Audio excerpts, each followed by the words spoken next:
어제 트럼프 대통령이 경기부양책에 사인을 하면서 미국 증시는 상승 기대감에 모든 종목에서 최고치를 갱신한 그런 기분 좋은 하루를 보냈다라고 합니다. 달러 같은 경우는 그다지 큰 움직임을 보여주지 않았었고, 한 가지 특이사항이라고 할 점은 금 가격이 좀 떨어졌네요. 다시 한번 19,000달러대로 밤사이에 올랐었다가 떨어지고 있는 그런 모습이 보여지고 있습니다. 자, 한편 암호화폐 시장은 어떨까? 비트코인 같은 경우는 어제에 이어서 약간 하락 및 횡보를 보여주고 있는 가운데, 알트코인 시장은 이더리움을 필두로 높이 날았었으나 지금 잠시 비트코인이 휘청하는 사이에 기세가 약간 꺾인 듯한 모습을 보여주고 있긴 하지만은 지속적으로 알트코인 시장에 관련된 기대감은 높아져 가고 있습니다. 자, 그 다음엔 한 가지 재미난 정보가 나왔는데요. 한국에서 비트코인 드라마를 만들 것이라고 하네요. 어떤 이들은 한중미 합작 드라마가 될 것이라고도 하는데요. 이 드라마의 제목은 펌핑 타임, 떡상의 시간으로 이제 해석을 해볼 수가 있겠는데, 내년 5월부터 방영될 예정이고요. 드라마 같은 경우는 시즌 10개로서 각 시즌이 20개의 에피소드, 그리고 이 각 분량은 30분 정도가 될 것이라고 합니다. 드라마의 각본을 맡은 사람은 그동안 수많은 대한민국의 드라마에서 히트작을 만들어낸 최완규 작가가 될 것이라고 합니다. 자, 이 K-드라마 세계에서 또 인기를 끌고 있기도 하다라고 하는데요. 과연 비트코인 드라마, 대한민국에서 비트코인 드라마가 나온다? 굉장히 좀 신기하다라고 볼 수가 있겠는데, 이 찬조 출연으로 박상기, 유시민은 어떻습니까? 까메오 뭐 이런 걸로 거기서 이제 악역을 딱 맡아주면 제격이겠죠. 자, 그 다음에 미국 소식인데요. 코인베이스 출신의 브라이언 브룩스 미국 통화감독청장이 공개적으로 이야기하기를, 다수의 의원들, 민주당 의원들이죠. 이 민주당 의원들이 바이든 대통령 당선인에게 정치적 명목으로 암호화폐 관련 규제 철회를 촉구하고 있다고 합니다. 제가 어제 또 관련된 기사를 공유하면서 미국 민주당에 대해서 안 좋은 말을 좀 했더니, 이 대한민국에서 미국 민주당을 섬기는 급진 좌파 한 명이 또 저에게 악플을 달더라고요.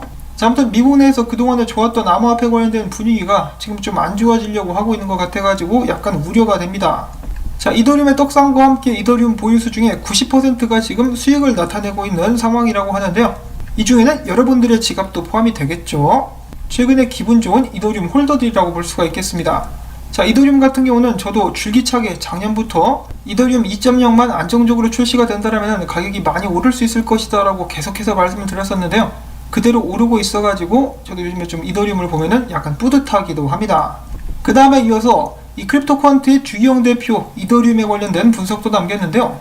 자, 비트코인에 이어서 이더리움도 암호화폐 거래소로들로부터 물량이 빠져나가고 있다. 이 빠져나간 이더리움들은 탈중앙화 거래소로 가는 걸 수도, 스테이킹 컨트랙트일 수도, 수탁 업무 때문일 수도 있겠지만 일단은 좋은 현상이다. 고래들이 만약에 디파이 상에서 이더리움을 던질 수도 있겠지만 그렇게 되면은 탈중앙화 거래소에서 디파이는 성장하게 될 것이다 라는 트윗을 남겼습니다.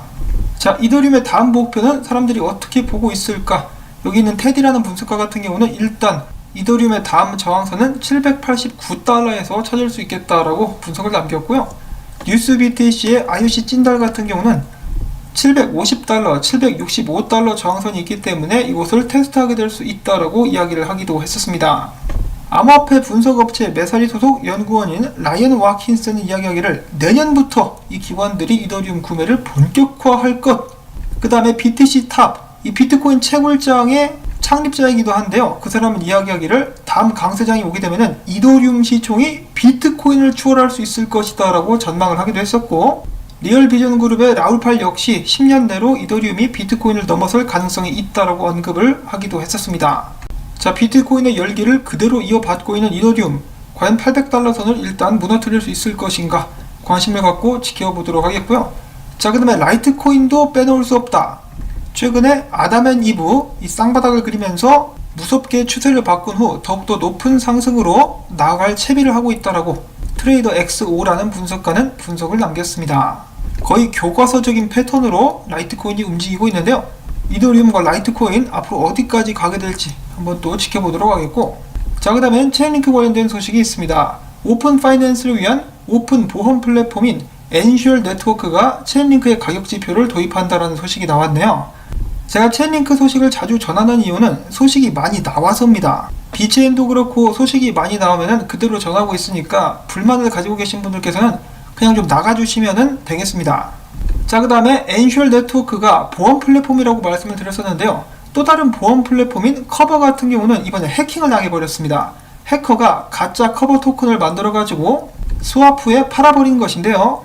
자, 보험 플랫폼이 해킹을 당했으니까 이제 자체적으로 보험 처리를 할 수 있을지 한번 지켜보도록 하겠습니다. 커버는 한때 50% 정도 급락했었던 일이 있었고요. 자, 그 다음에 비트코인 도미넌스 차트 보도록 하겠습니다. 크립토 비트코인 크리스 여기 얼굴을 빼꼼 내밀고 있는데요.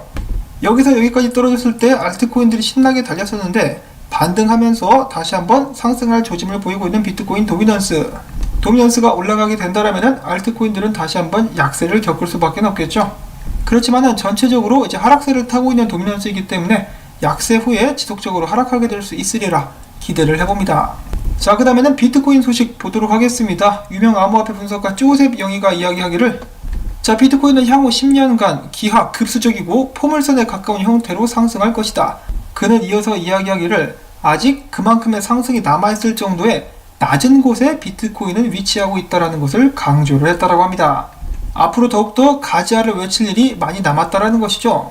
특히 한국 같은 경우도 비트코인 드라마가 나온다라고 하는데 과연 이 비트코인 드라마가 비트코인은 사기다라는 대부분의 대한민국 사람들의 인식을 바꿀 수 있을지, 그리고 또한 더 나아가서 전 세계 사람들이 비트코인을 더 많이 받아들이게 된다면 기하급수적이고 포물선적인 상승 기대를 해보는 것이 절대로 무리가 아니겠습니다. 자, 그리고 이러한 사실들은 여러 투자 기업들, 은행들도 알고 있는 사실일 텐데요. 이번에는 나스닥 상장사 그린 프로 캐피탈에서 비트코인 펀드를 설립한다라고 밝혔습니다. 그들은 인터뷰를 통해서 최근 글로벌 은행들, 헤지펀드, 보험, 기관 등이 비트코인 채택 움직임에 박차를 가하고 있다. 이 전 세계가 비트코인을 가장 빠르게 보급되는 암호화폐이자 신뢰할 수 있는 미래 가치 저장 방식으로 인정하고 있다라고 밝혔습니다. 너도 나도 앞다투어서 뛰어들고 있는 여러가지 투자 회사들, 2021년에도 비슷한 모습은 계속되지 않을까라고 생각을 해봅니다. 그러면서 지금 현재 전 세계 29개의 기업들이 총 300억 달러 상당의 비트코인 공급량의 무려 5.48%를 이미 차지하고 있는 상황이라고 하는데요. 여기에는 마이크로소프트도 있겠지만은 비트코인 신탁을 판매하는 그레이스케일도 한몫하고 있습니다. 더욱더 많은 기업들이 비트코인을 매수하고 있는 상황, 내년에는 전체 공급량의 한 20%까지 비트코인을 매입하는 기업들이 많아지게 되지 않을까라고 생각을 해봅니다. 그리고 저도 어제 팟캐스트를 들으면서 다시 한번 알게 된 사실인데요. 마이크로스트레이지 같은 경우는 전 세계적인 기업으로서 마이클 세일러 CEO는 전 세계 여러 회사의 CEO들과도 계속해서 정보를 주고받을 것이기 때문에 비트코인을 매입하는 회사들의 숫자는 더욱더 늘어나게 되지 않을까라고 예상을 한다라고 하네요. 이 마이클 세일러가 부자 친구들이 많이 있겠죠, 아무래도. 자, 그 다음에 최근에 10년 전에 채굴이 됐었던 비트코인 1000개가 이동을 했다고 합니다. 이 비트코인이 채굴된 시기는 2010년도 8월달에서 10월달 정도라고 하는데요. 미디어에서는 최근에 비트코인이 가격이 많이 올랐기 때문에 매도를 목적으로 하고 있을 가능성이 높다라고 보고 있습니다. 자, 누구 건지는 모르겠지만은 제가 봤을 때는 바로 다 던지지는 않을 것 같습니다. 딱 필요한 양만 던지고 나머지는 들고 가게 되지 않을까 싶어요. 지금 달러 인쇄가 계속되고 있는데 들고 가야죠. 그런데 만약에 사태에 1000개가 다 던져진다 할지라도 지금 상황 같아서는 사람들이 야곱야곱 다 받아먹지 않을까 싶습니다. 자, 그 다음에 기사가 바로 나왔네요. 미국의 9천억 달러 규모의 새로운 경기부양책. 결국은 비트코인의 상승을 이끌 수 있다는 전망이 많이 나오고 있습니다. 그리고 9천억 달러가 끝이 아니죠. 그게 문제입니다. 9천억 달러에서 끝나면 모르겠는데 계속 찍을 거예요. 그러면 비트코인의 상대적인 가치는 올라갈 수밖에는 없겠습니다. 자, 이 비트코인 같은 경우는 최근에 무려 한 달 만에 $10,000 상당이 이제 올랐다라고 하는데요.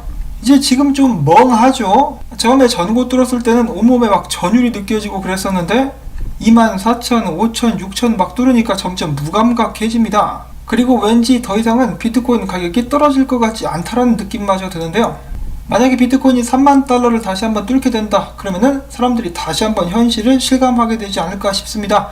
맥스 카이저 같은 경우는 단기적으로 비트코인이 35,000달러까지 올라가게 될 것이라고 전망을 하고 있는 가운데, 어제 저도 잠깐 이 분석을 공유했었던 피터 브렌트 같은 경우는 1월 중에, 그러니까 막상 다음 달이네요. 다음 달까지 비트코인이 48,000달러까지 올라가게 될 수 있다라고 이야기를 했네요. 자, 지금이 12월 말일인데요. 과연 내년 1월까지 비트코인이 40,000달러를 넘길 수 있을 것인가? 다음 달 말경에 여러분들과 함께 확인을 다시 한번 해보도록 하겠고요. 자, 그 다음에 오늘 유난히 모습을 많이 드러내고 있는 테디라는 분석가, 비트코인이 이런 식으로 축적 기간을 거친 후 3만 달러까지 가게 되지 않을까 싶다라고 이야기를 했었고, 크립토커런트의 주경 대표는 이렇게 이야기를 합니다. 비트코인 고래들이, 이 매도 세력들이 비트코인을 팔다가 지쳐가는 것이 보인다.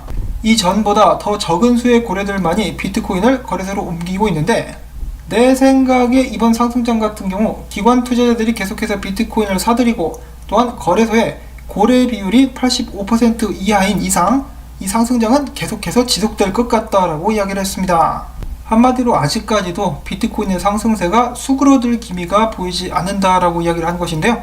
지금 거의 10 중에 9명은 계속해서 비트코인이 상승할 것이다 라고 이야기를 하고 있는 상황이기 때문에, 이럴 때는 좀 오히려 주의해야 되지 않나라는 생각도 들기는 한데, 이 또 그렇게 하기도 좀 어렵단 말이죠.